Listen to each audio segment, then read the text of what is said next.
Gloire au Seigneur, nous bénissons Dieu. Merci à vous tous qui nous suivez maintenant là. Nous sommes dans notre culte de Talita Kumi. Que Dieu soit loué. À tous les fils et filles de l'Alliance, membres de la grande cité des merveilles du Christ international, que Dieu vous bénisse, vous qui êtes connectés. Et à tous les internautes qui nous suivez, que Dieu vous bénisse. Nous sommes sous la couverture de l'ombre du Tout-Puissant et nous croyons qu'il va se passer de grandes choses. Que Dieu vous bénisse. Ayez cette possibilité de partager ces vidéos à d'autres personnes et Dieu ne manquera pas à vous bénir et cela fera de vous une source de bénédiction pour ceux-là que Dieu aura impacté parce que vous les avez partagées ces vidéos. Que Dieu vous bénisse. Nous allons faire notre lecture et après nous allons passer un moment dans l'adoration, c'est les cultes, et après quoi nous allons écouter le message. Nous sommes dans le livre de Luc chapitre 16, nous allons prendre à partir du verset 20. Et on va descendre en bas. Un pauvre nommé Lazare était couché à sa porte, couvert d'une serre, désireux de se rassasier des miettes qui tombaient de la table des riches, et même les chiens venaient encore lécher ses ulcères.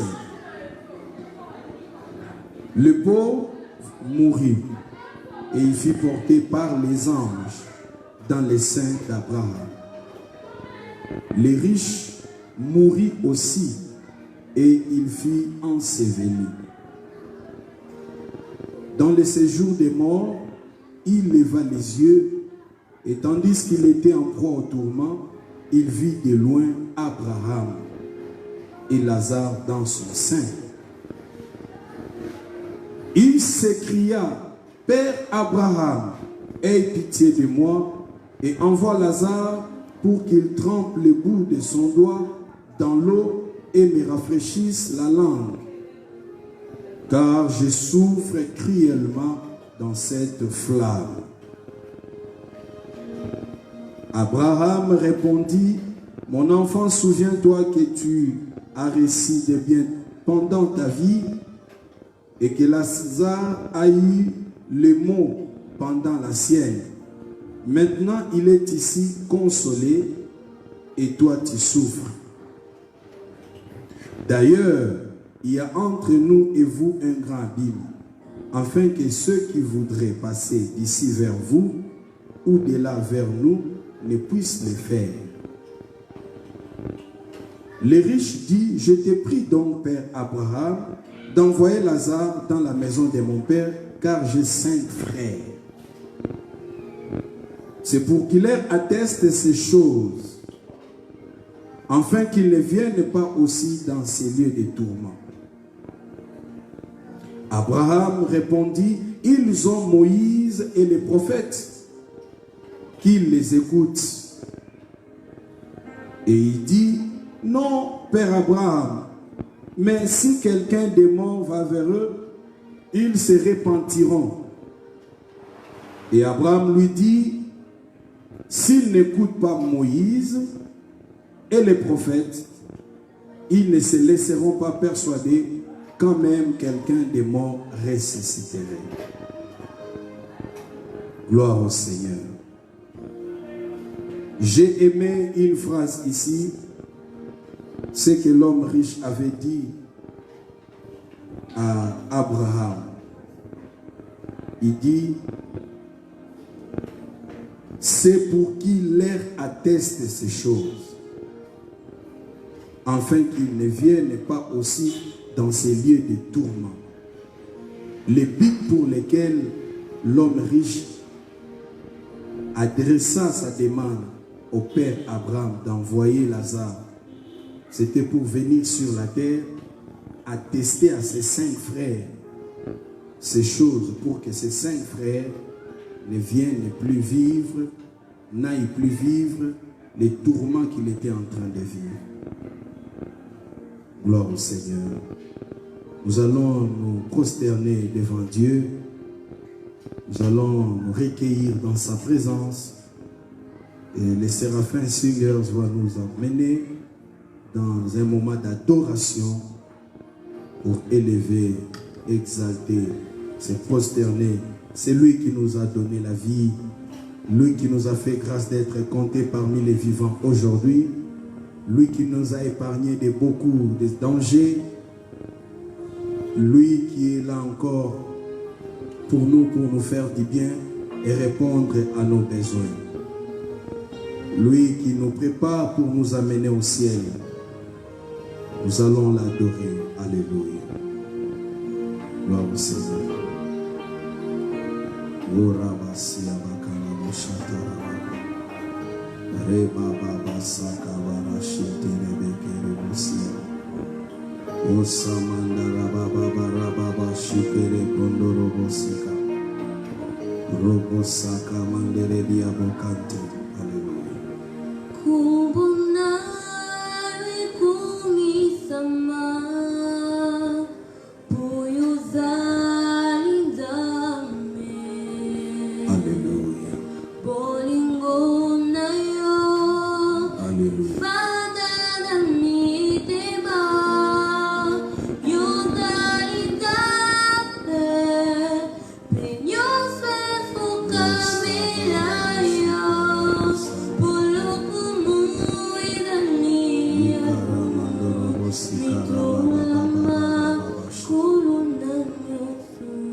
Alléluia. À toi l'honneur, à toi la gloire. Béni soit ton nom, ressuscité du troisième jour, l'alpha et l'oméga, le roi des rois, le seigneur des seigneurs. Béni soit ton nom.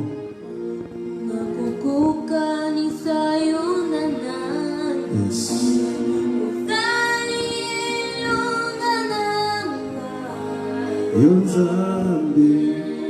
Yozambi nanguya.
Yonzambi nanguya. Nakukukanisa yonanini, usalibika mwananga. Yonzambi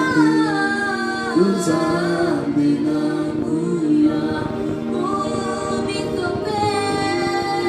Bisope.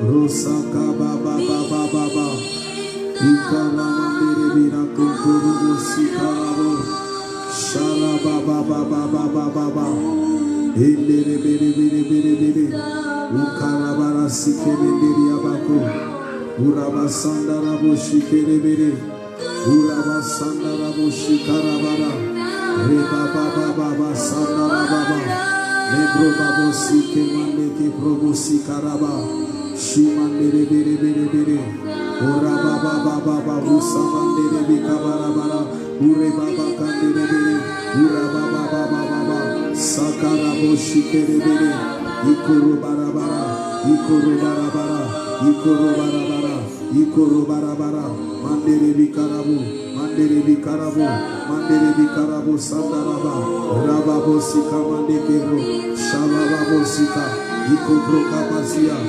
Kapromatia baka, Rabosika, Roko basa, Mandeke roko, Sharaba baba baba baba. Hallelujah. Hallelujah. Hallelujah. Hallelujah. Uni samakolo, uni samakolo, uni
Gloire au Seigneur.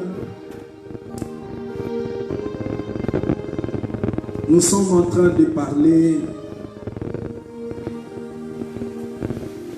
sur la vie éternelle. Où passeras-tu ton éternité?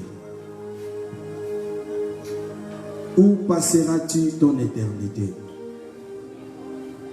C'est vrai, les gens ont peur de la mort, mais il n'y a pas que la mort qui fait peur et que les gens évitent, mais il y a aussi l'enlèvement.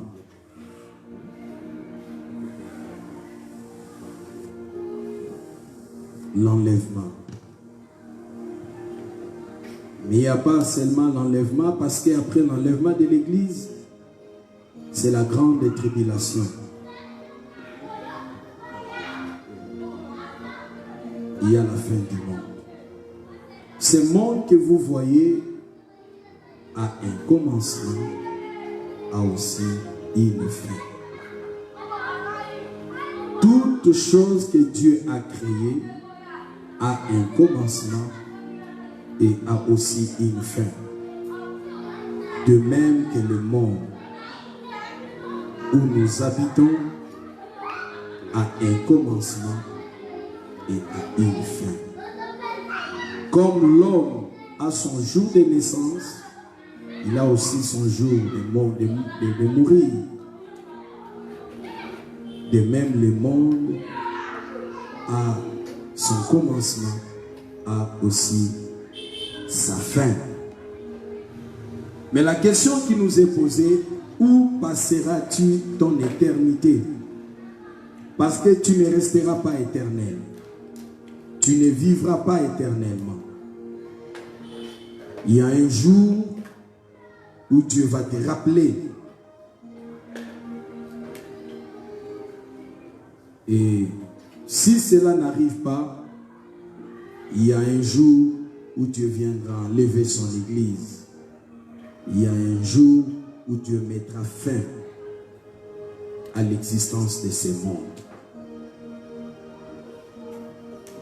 Alors, le temps que Dieu donne à l'homme de vivre sur la terre, c'est pour que l'homme accomplisse la mission de Dieu. La mission pour laquelle Dieu l'a créé. La mission pour laquelle Dieu l'a envoyé sur terre.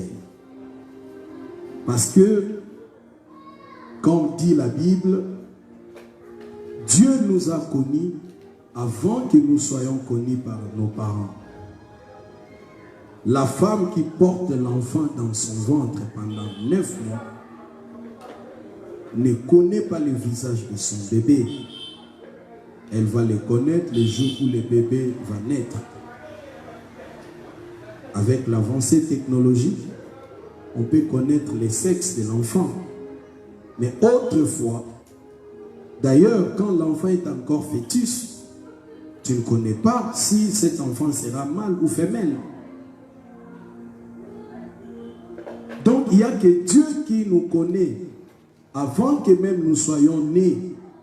Et quand nous sommes une masse informe, comme il a dit à Jérémie, quand tu étais encore une masse informe dans les ventres de ta mère, je t'avais connu, je t'avais consacré que tu sois prophète. Donc c'est Dieu qui nous a connus. David dit dans le psaume 139, il dit, c'est toi qui m'as tissé pour que fœtus quitte l'étape d'être fœtus, commence à prendre la forme d'un homme, d'un enfant. C'est Dieu qui tisse. David dit, c'est toi qui m'as tissé dans le ventre de ma mère. Et c'est Dieu qui nous a connus avant que celle qui nous a porté 9 mois sente notre présence dans son ventre. C'est Dieu-là a prévu ce que nous devons être et ce que nous devons faire lorsque nous viendrons dans ce monde des hommes. Et c'est à cela que nous sommes appelés à faire. C'est à cela que l'homme doit faire tout pour découvrir ce que nous appelons sa destinée. Et notre existence sur la terre, c'est pour accomplir la volonté ou les volontés de Dieu assignées à notre existence. Et nous devons faire pour découvrir la volonté ou les volontés de Dieu assignées à notre existence pour que nous puissions l'accomplir ou les accomplir. En étant en lui. Parce que nous ne resterons pas éternellement. Le Seigneur a dit, il n'y aura pas une pierre qui restera sur une autre pierre. Rien ne restera. Donc ce monde n'est pas un endroit auquel nous pouvons espérer rester éternellement. Peu importe ce que nous pouvons avoir, peu importe ce que nous pouvons devenir, peu importe ce que nous pouvons faire, mais ce n'est pas un endroit où nous devons espérer rester éternellement. D'ailleurs, là où le Seigneur prépare pour nous est plus meilleur. La plupart d'entre nous qui ont fait des expériences de l'au-delà, ils refusent d'y rentrer parce qu'ils trouvent que ce monde est tellement trop sale et notre corps ici est trop sale. Ceux qui rentrent, ils rentrent par force pour venir nous dire ce qui est dans l'au-delà. Et si Dieu permet cela, c'est aussi pour répondre à la demande de cet homme riche que nous venons de lire. Il avait fait sa demande au père Abraham d'envoyer un mort, Lazare qui était mort, de venir attester à ses frères.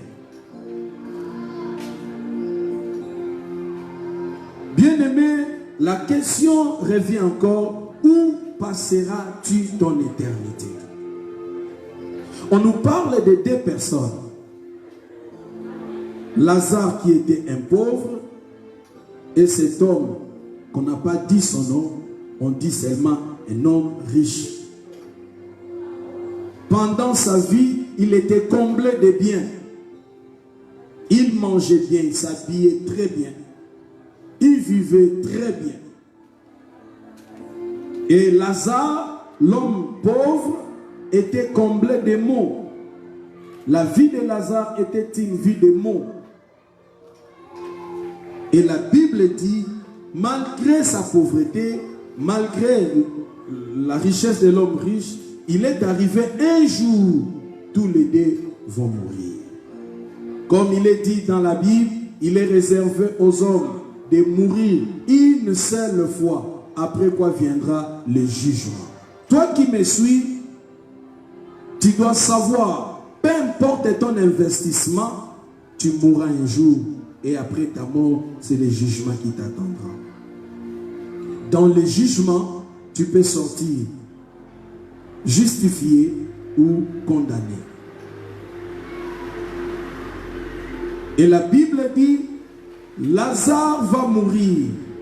Quand Lazare meurt, la Bible précise, à sa mort, les anges sont venus les prendre. Les anges sont venus prendre Lazare pour l'amener dans un lieu de repos, dans les seins d'Abraham. Là où se reposent tous ceux qui meurent en Christ. Ils ne vont pas dans les lieux de tourment, mais ils vont dans un lieu de repos. La Bible dit, les anges sont venus les prendre pour l'amener dans les seins d'Abraham. Et c'était pour les consoler.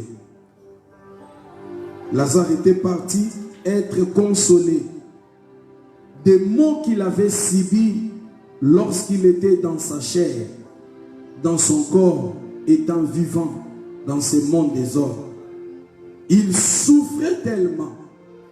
Mais ce qui est vrai, ce qui est merveilleux, c'est que dans sa souffrance, Lazare n'a pas trahi Dieu. Dans ses manquements, Lazare n'a pas donné le dos à Dieu. Lazare ne s'est pas compromis. Lazare n'a pas suivi les mondes. Lazare n'a pas fait des alliances avec les diables. Parce qu'il manquait de tout et de rien, au point même d'aller attendre ce qui tombait sous la table de l'homme riche pour qu'il puisse en servir. Ça veut dire que sa vie était vraiment une vie de misère. Mais cela n'était pas une raison pour lui de suivre le monde, de se compromettre, de faire une alliance avec les diables pour vivre la vie qu'il voyait aussi chez les autres. Il acceptait de garder sa communion avec Dieu malgré sa souffrance, malgré sa pauvreté. Il a accepté de marcher dans la sanctification. Il a accepté de marcher dans la pureté de l'esprit et de la chair. Il a accepté de se consacrer malgré sa vie de misère. Il n'a pas injurié Dieu, il n'a pas accusé Dieu, il n'a pas donné à Dieu des ultimatums, il n'a pas refusé d'aller à l'église, il n'a pas abandonné de marcher dans la crainte de Dieu. Au contraire, il a encore perfectionné, il a encore approfondi son intimité, sa communion avec Dieu. Il a servi Dieu encore de mieux en mieux, au point où le jour où il va rendre l'âme, les anges vont venir directement le prendre pour l'amener dans les lieux du repos, où il sera consolé de tous les maux qu'il avait endurés sur la terre. Toi qui me suis, tu donnes raison de vivre dans la vie de compromission, dans la vie de la débauche, dans la vie de l'escroquerie, du mensonge, des détournements, dans la vie mauvaise à cause des souffrances que tu endures. Le Seigneur va te présenter Lazare. Lui aussi, il a souffert. Mais malgré cela, il n'a pas trahi Dieu. Il ne s'est pas compromis. Il n'avait pas adopté une vie de péché. Au contraire, il se sanctifia davantage. Et à sa mort, les anges sont venus l'escorter pour l'amener dans un lieu de repos, saint d'Abraham. Et l'homme riche, lorsqu'il est mort, la Bible dit, les anges ne sont pas venus les prendre. Oh, que cela ne t'arrive pas. Les anges ne sont pas venus les prendre. À la mort de cet homme, la Bible dit, il va entrer dans un grand abîme. Il va aller dans un grand abîme, dans un lieu de tourment, où il y avait du feu, du soufre. Le soufre, c'est le feu que Dieu avait envoyé pour consumer Sodome et Gomorrhe. C'est là où était parti l'homme riche. C'est la raison pour laquelle des fois, si vous voyez d'autres personnes rendre l'âme, ils luttent avec la mort. Ils refusent de partir. Vous les voyez, les yeux prêts à sortir, la langue dehors. Le gens fait des mouvements, des gesticulations. Pourquoi? Parce qu'il voit là où on l'amène. Ses yeux s'est ouverts, il voit que je suis en train de partir dans un lieu tout noir. Refusant d'y aller, c'est comme ça nous voyons des fois des gens, pendant qu'ils luttent pour rendre l'âme, ils refusent de partir. C'est parce qu'ils voient déjà là où des esprits, des démons, au lieu que les anges viennent l'escorter, mais ce sont des démons de l'enfer pour dire nous sommes venus te prendre parce que toute ta vie tu as servi le diable en vivant dans la débauche, dans l'ivrognerie, en vivant dans les péchés de tout genre, dans le mensonge, dans l'adultère, dans la fornication, en vivant dans la polygamie, en vivant dans la vie d'entrée des maisons occultes, en pratiquant la sorcellerie. Maintenant que tu es mort, nous sommes venus te prendre pour aller dans les lieux qu'il te faut, les lieux de tourment où il y a du feu et de soufre. C'est en cela que l'homme riche avait vu expérimenter quand on est venu l'escorter. Et lorsqu'il arrive là-bas, il a senti la douleur, la souffrance, le peine. Il dit, oh, ça, c'est pas un endroit à désirer. C'est pas un endroit à y entrer. Jetant, levant ses yeux, de l'autre côté, il va voir Abraham et Lazare. Lazare était maintenant dans la félicité. Lazare était dans la consolation de Dieu. Et l'homme riche va crier, va faire sa demande pour appeler le Père Abraham. Il dit, Père Abraham, envoie Lazare dans la maison de mon père, car j'ai 5 frères.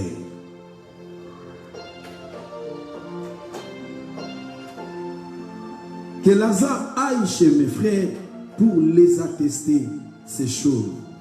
Quelles étaient ces choses-là? L'enfer. Le feu de l'enfer.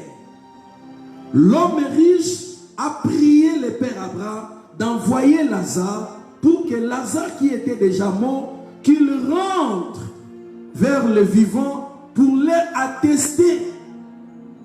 Il dit, j'ai 5 frères. J'ai un frère qui est africain, j'ai un frère qui est américain, j'ai un frère qui est européen, j'ai un frère qui est asiatique, j'ai un frère qui est océanien.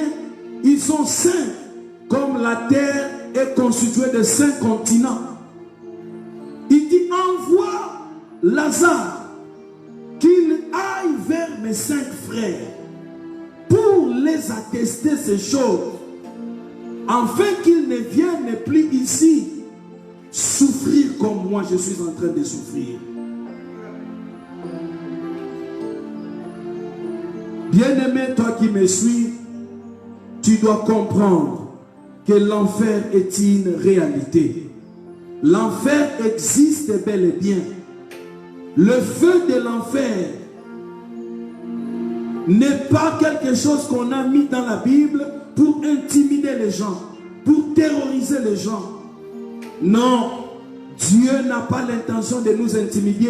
Dieu est la vérité. Tu dois comprendre que dans ta vie, l'enfer existe. Et l'enfer a été créé pour les diables et ses acolytes, ses démons. Mais toi, créé à l'image de Dieu, tu ne peux pas te retrouver en enfer. Ta destinée n'est pas l'enfer. Ta destinée destinée, c'est le ciel, c'est le paradis. Jésus a dit dans Jean chapitre 14 que votre cœur ne se trouble point. Croyez en Dieu et croyez en moi. Je vais vers mon Père. Je pars vous préparer des places. Quand j'aurai fini, je reviendrai pour vous prendre, afin que là où je suis, vous y soyez aussi. Ta destinée n'est pas l'enfer. Ta destinée éternelle n'est pas l'enfer. Dieu ne t'a pas créé pour que tu ailles en enfer. Dieu t'a créé pour que tu ailles au ciel. Il est en train de construire le paradis. Tu as un appartement. Tu as un appartement là-bas. Tu as un villa là-bas. Et Dieu veut que tu sois avec lui au ciel, au paradis. Raison pour laquelle il me mandate de venir t'annoncer. Parce qu'un mort ne peut pas revenir pour parler aux vivants. Dieu, comme a dit Père Abraham, ils ont Moïse et les prophètes. Que tes frères écoutent Moïse et les prophètes. Quand il parle de Moïse, il veut parler de la loi. Quand il parle des prophètes, il veut parler des hommes de Dieu. Des gens qui ont le mandat de Dieu pour parler de ces choses. Je te parle comme un mandataire de Dieu, comme quelqu'un que Dieu a envoyé pour te parler, d'attester ces choses. L'enfer est une réalité. L'enfer n'est pas un bon endroit pour toi qui me suis maintenant. Pour vous qui me suivez. Luttez pour qu'aucun de votre membres de famille n'aille en enfer. Voyez, cet homme riche militait maintenant pour sa famille. Il avait 5 frères et il ne voulait pas qu'aucun d'eux aille en enfer, les rejoigne dans ces lieux de tourment et de souffre, l'enfer.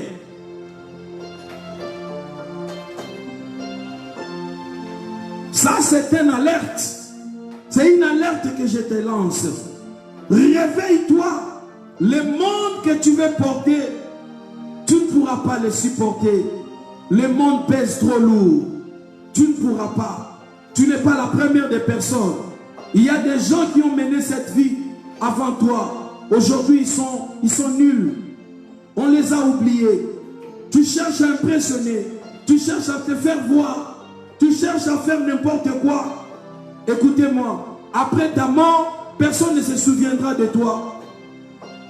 Mais c'est toi qui perdras ton âme. Tu te retrouveras en enfer. Comme cet homme. Il était riche. Il pouvait faire tout ce que son cœur semblait bon. Parce qu'il avait les moyens. Mais il oubliait une réalité. Que la mort l'attendait. Il y avait un jour où Dieu pouvait les rappeler. Bien-aimé, l'enfer est une réalité. Que tout ce que vous voyez dans ce monde ne vous trompe pas. L'homme ne connaît pas non plus son heure, pareil au poisson qui est pris au filet fatal. Le jour de ta mort, tu ne le connais pas. Tu ne soupçonnes même pas cela. C'est une surprise. Dieu connaît ce jour. Et tu ne peux pas fuir la mort parce que la mort est invisible. Voilà, les gens meurent dans un avion, les gens meurent dans leur maison, les gens meurent dans leur véhicule. Partout, les gens attrapent la mort. Même si tu te fermes dans la maison, la mort peut t'attraper dans ta propre maison. Mais écoutez-moi, il y a de l'espérance pour ceux qui sont en Christ. La mort physique n'est pas une mort en réalité. C'est un sommeil. Le Seigneur reviendra pour les réveiller. Paul dit dans le livre des Thessaloniciens, le jour de l'avènement du Seigneur, les morts en Christ ressusciteront premièrement. Le Seigneur va honorer ceux qui sont morts en lui. Pour les ressusciter premièrement, ils seront transformés et ensemble avec nous les vivants, nous monterons dans les airs à la rencontre du Seigneur. Là, c'est l'enlèvement de l'Église. Tu dois mettre du sérieux dans ta vie. Le péché, c'est le passeport. C'est un laisser-passer qui t'amène tout droit en enfer. La Bible dit, celui qui est né de Dieu ne pêche pas. Paul nous parle de crucifier la chair. Il dit, ô offrez vos corps comme un sacrifice vivant. Ne livrez pas les membres de votre corps à l'impudicité, à l'ivrognerie, au mensonge, à l'adultère, à la fornication, au vol, au détournement, à la pratique du fétiche. Ne livrez pas les membres de votre corps, mais plutôt sanctifiez-vous.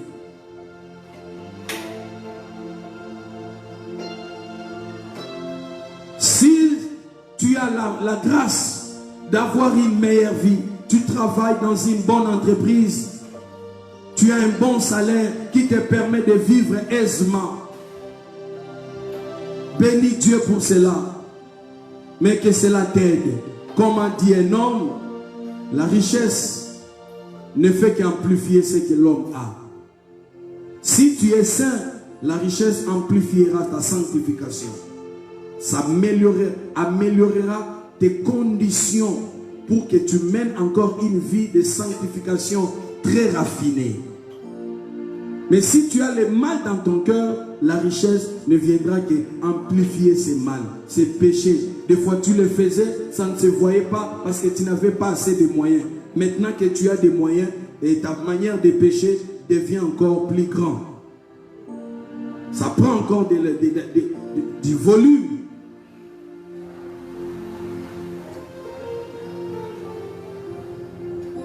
Je t'atteste que l'enfer existe. Je t'atteste que l'enfer n'est pas un bon endroit.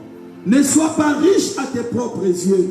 Je suis beau, je suis belle, je suis intelligent, j'ai de bonnes relations, je suis connu, je suis célèbre, je suis patati, je suis patata. Écoutez-moi, cet homme se fiait à ses richesses, oubliant Dieu, il se retrouve dans un lieu de tourment.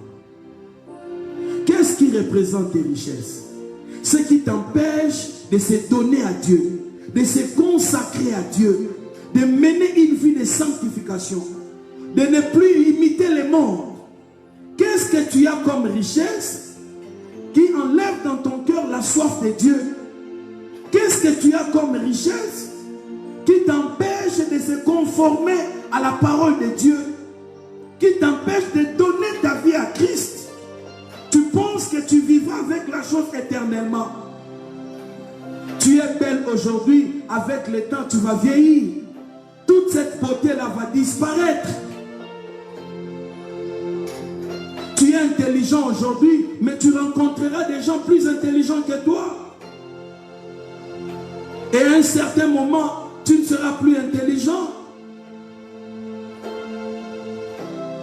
Après avoir servi de votre intelligence, tu seras mis de côté pour comprendre d'autres personnes. C'est comme cela la Bible dit, rien ne peut nous séparer de l'amour de Dieu manifesté en Jésus-Christ. Ni la richesse, ni la pauvreté, ni la gloire, ni la honte, l'opprobre, ni le siècle présent, ni le siècle à venir. Rien ne pourra nous séparer de l'amour de Dieu manifesté en Jésus-Christ. Qu'est-ce qui te sépare de Dieu? Qu'est-ce qui t'empêche de donner ta vie à Dieu? Qu'est-ce qui t'empêche de mener une vie de sanctification? Qu'est-ce qui t'empêche de mener une vie de pureté? Qu'est-ce qui t'empêche de mener une vie de crainte de Dieu? Pourquoi tu ne veux pas obéir à Dieu, à sa parole? Quelle est la richesse que tu as qui t'empêche de mener cette vie? Toujours dans les Thessaloniciens, Paul écrit, il dit, car Dieu nous appelle à la sanctification et non à l'impureté. Celui qui rejette ses préceptes ne rejette pas un homme, mais rejette ce Dieu qui nous a aussi donné son Saint-Esprit. Bien-aimés, pensez à cela. L'enfer existe. Je te l'atteste, comme c'était la demande de cet homme riche. Il a dit à Abraham, dis à Lazare de rentrer vers mon frère, mes frères, qu'il les atteste ces choses. Ces choses dont il parlait, c'était l'enfer, le feu de l'enfer, le soufre de l'enfer, la souffrance qui est dans l'enfer.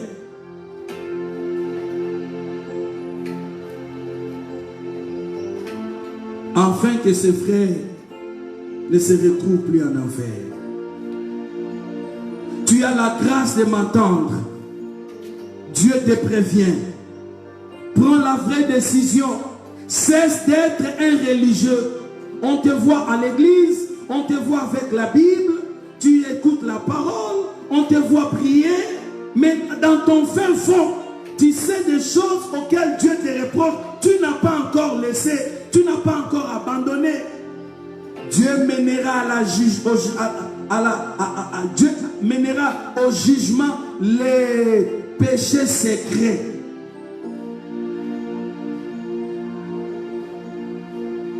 Les actions secrètes des hommes. Dieu amènera cela en jugement.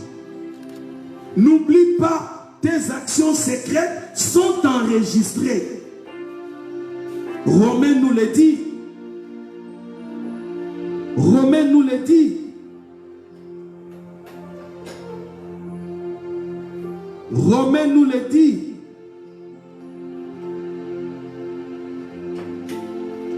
Il est dit ceci. C'est ce qui paraîtra au jour où, selon mon évangile, Dieu jugera par Jésus-Christ les actions secrètes des hommes. Voyez?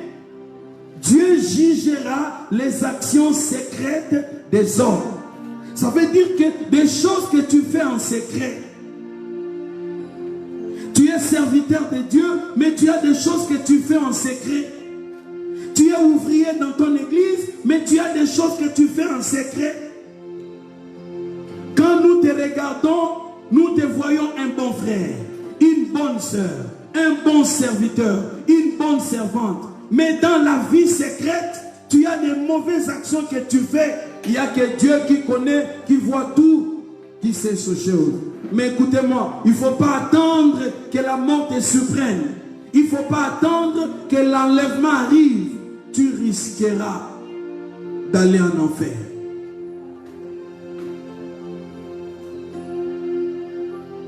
Et quand nous voyons comment est le monde aujourd'hui, nous ne pouvons que nous préparer. Quand nous faisons la lecture de comment est-ce que le monde évolue aujourd'hui, nous ne pouvons que prendre garde pour commencer à laver nos robes. Si tu n'as pas encore donné ta vie à Christ, c'est le moment de prendre de sérieuses décisions.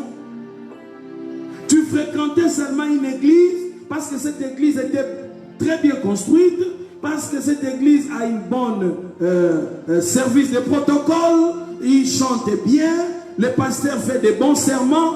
Écoutez-moi, le temps est arrivé où tu dois veiller si réellement tu as connu la régénération, la circoncision du cœur, si réellement tu as vécu la transformation de vie, si réellement tu n'es plus dans le monde.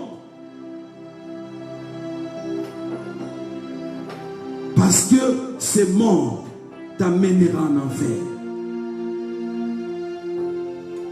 Les hypocrites n'hériteront point le royaume de Dieu. Cesse d'être hypocrite.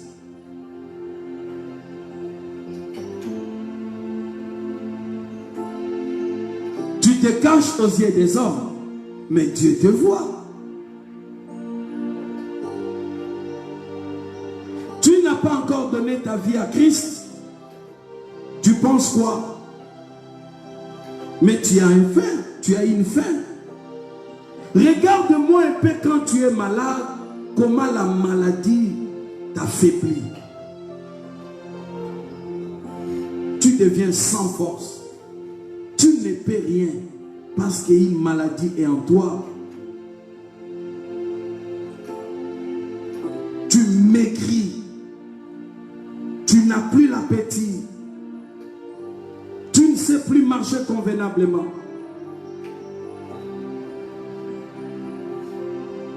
Si la maladie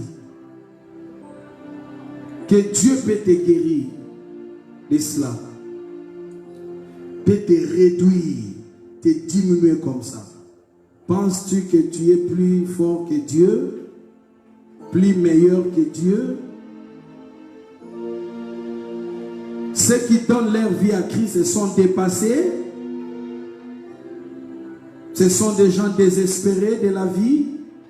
Toi, comme tu te sens fort, tu as encore quelques de tes billets, soit dans ta poche, soit dans tes comptes en banque. Tu n'as pas besoin de Christ. Cet homme était riche. Peut-être d'une richesse que tu n'as pas encore atteinte. Et peut-être tu ne l'atteins, tu ne l'auras pas. Mais avec cela, il s'est retrouvé en enfer.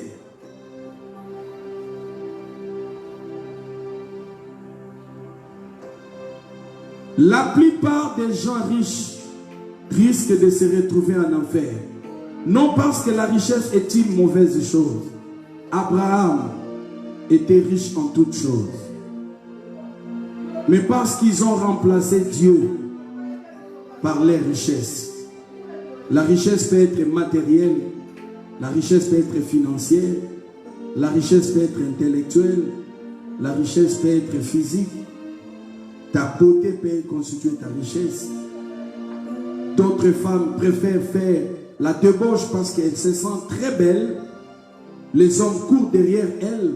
Elle n'a pas le temps de donner sa vie à Christ. Mais tu risques de se retrouver en enfer.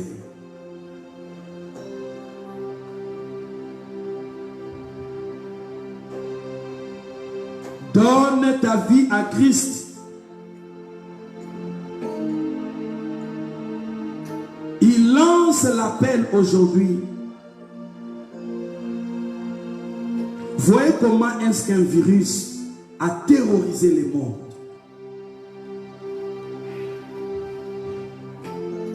Des villes les plus mouvementées du monde deviennent comme des déserts, comme des cimetières.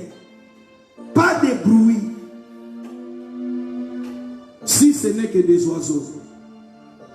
Des grands boulevards comme des Champs-Élysées sont vides, même pas un vélo. Parce que les gens ont peur d'un virus. Dieu est plus que ça.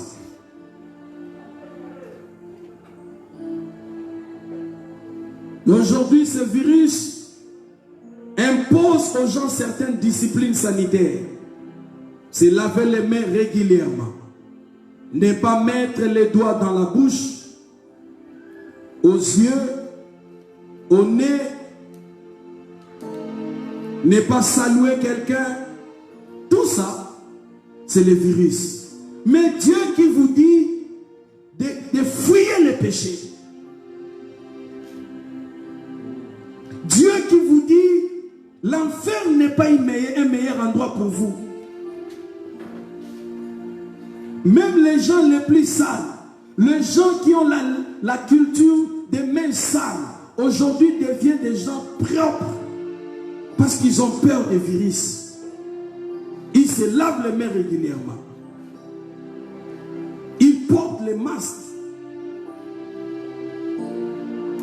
Ils ont maintenant le bon usage des mouchoirs à usage unique. Ils ne savent plus tendre la main aux autres parce qu'ils ont peur.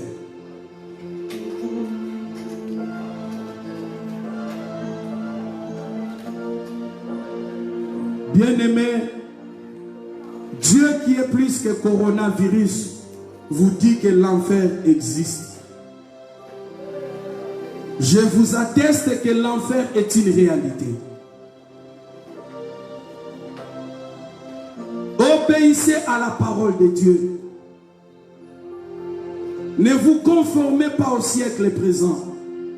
Le siècle présent, c'est l'homosexualité. Le siècle présent, c'est le lesbianisme. Le siècle présent, c'est l'occultisme. Le siècle présent, c'est la sexy. Et on a dans les réseaux sociaux des sextapes où les gens peuvent exposer leur nudité, exposer des films où les gens sont nus. C'est ça le siècle présent. On trouve cela dans la mode. Un accoutrement impudique.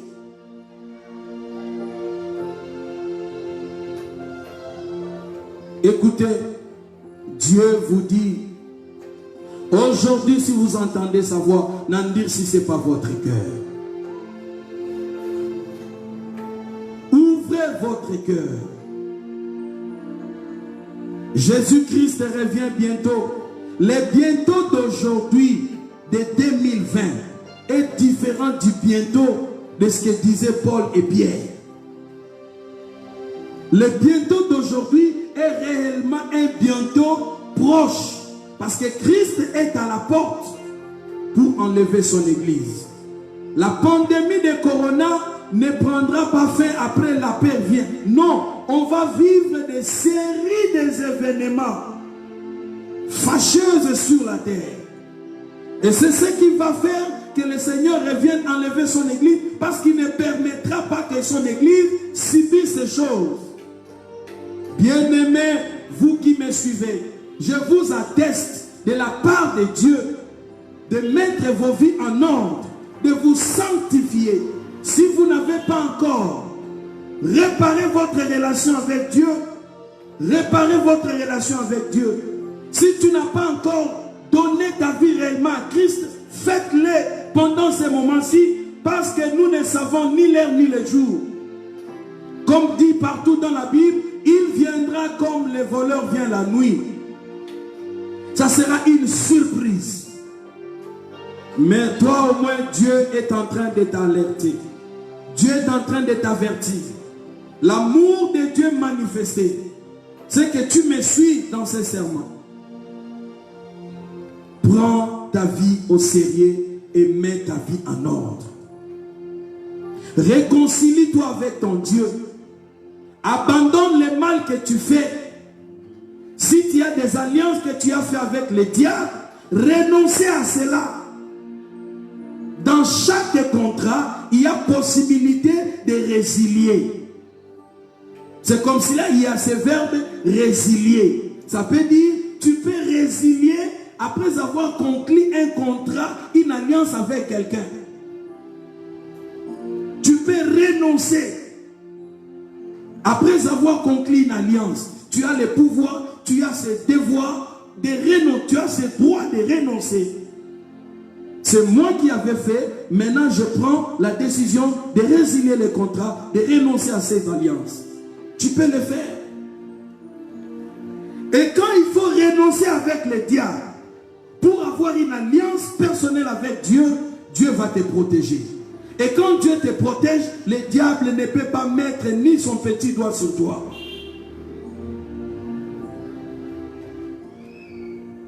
Je t'encourage de le faire. Donne véritablement ta vie à Christ. Ouvre ton cœur à lui. Lui qui est mort à la croix, il s'est chargé de tes péchés. Si tu vas le recevoir aujourd'hui, il enlèvera les péchés en toi. Son sang te purifiera. Devant Dieu, tu seras comme quelqu'un qui n'a jamais péché. Et ton nom sera inscrit dans les livres de vie de l'agneau. Et quand il reviendra, tu seras enlevé. Au lieu que tu ailles en enfer, tu iras au ciel.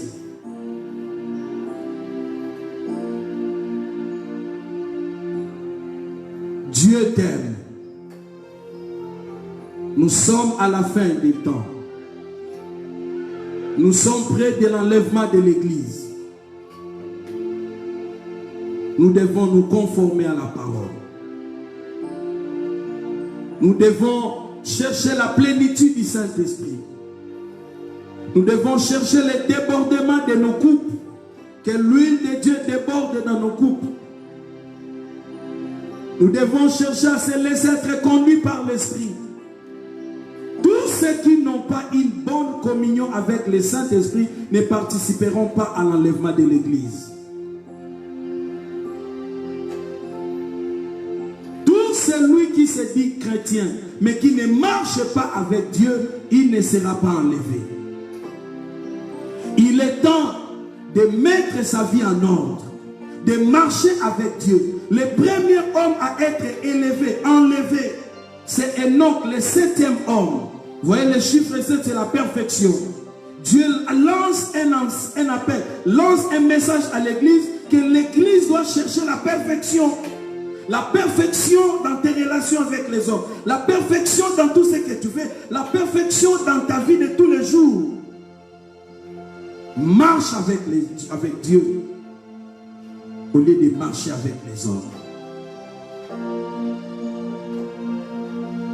Christ est à la porte pour venir enlever son église. Parce que l'épée est sur le point de s'abattre sur la terre. Comme le feu qui allait descendre dans Sodome et Gomorrhe à cause de l'intercession d'Abraham qui s'était mis devant Dieu pour s'enlever Lot. Les anges sont venus enlever Lot et après son départ, le feu était descendu. Le Seigneur reviendra enlever son église dans ce monde et après l'épée va s'abattre sur la terre. Et c'est là qu'on parle de la période de la grande tribulation. Il n'est pas conseillé de rester. Mets ta vie en ordre. Crains Dieu. Même dans ta chambre à coucher, crains Dieu. Même dans la toilette, crains Dieu. Même là où tu peux te retrouver seul, crains Dieu. Sanctifie-toi. Communie avec son esprit. Cherche sa plénitude. Cherche le débordement de ta coupe. Salomon a dit que tes vêtements soient blancs et que l'huile ne manque pas sur ta tête. La sanctification et la plénitude de l'esprit. C'est à quoi nous devons nous atteler.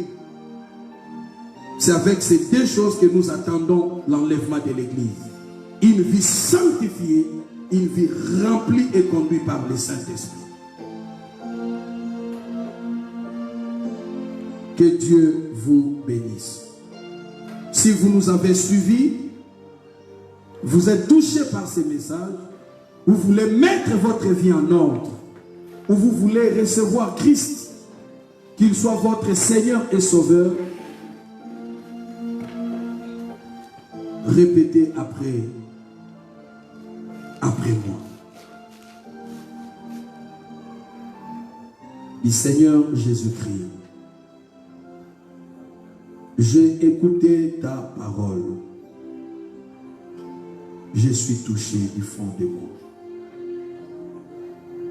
Je t'ouvre mon cœur. Entre. Sois mon Seigneur et mon Sauveur. Purifie-moi. Pardonne tous mes péchés et purifie-moi par ton sang. Lave-moi par l'eau de ta parole. Donne-moi ton esprit et fais de mon corps ta demeure. Les jours de l'enlèvement, que je puisse monter avec ton église. Je renonce au diable et à ses œuvres.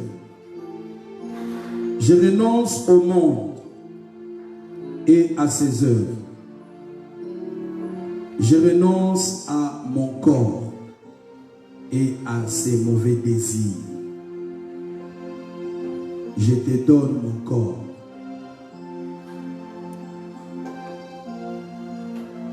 Règne dans ma vie, dès maintenant jusqu'au jour où tu reviendras. Amen.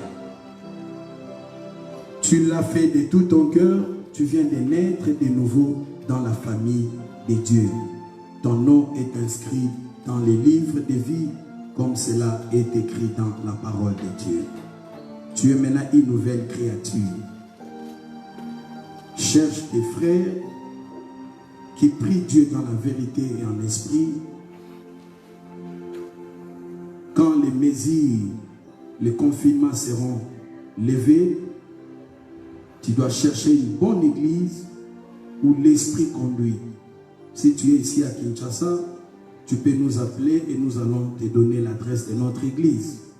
Si tu es ailleurs, Tu peux rester aussi connecté avec nos programmes de culte. Nos cultes passent en direct sur Facebook. Et tu peux entrer aussi dans notre YouTube d.shadaishunju.tv. Tu auras tous nos prédications et nos enseignements. Que Dieu vous bénisse. Nous allons nous voir les dimanches, si Dieu nous garde et nous prête vie, pour un grand culte de célébrons l'Éternel à partir de 10h, heure de Kinshasa, RDC. Soyez bénis, que la main de Dieu vous couvre, que Dieu répond à vos désirs, à vos besoins, que l'onction de Dieu tombe sur vous. Celui qui est malade reçoit la guérison. Celui qui a des problèmes reçoit la solution. Que l'onction de Dieu trouve vos problèmes et vous donne des solutions. Au nom de Jésus-Christ, nous avons ainsi prié. Amen. Bye.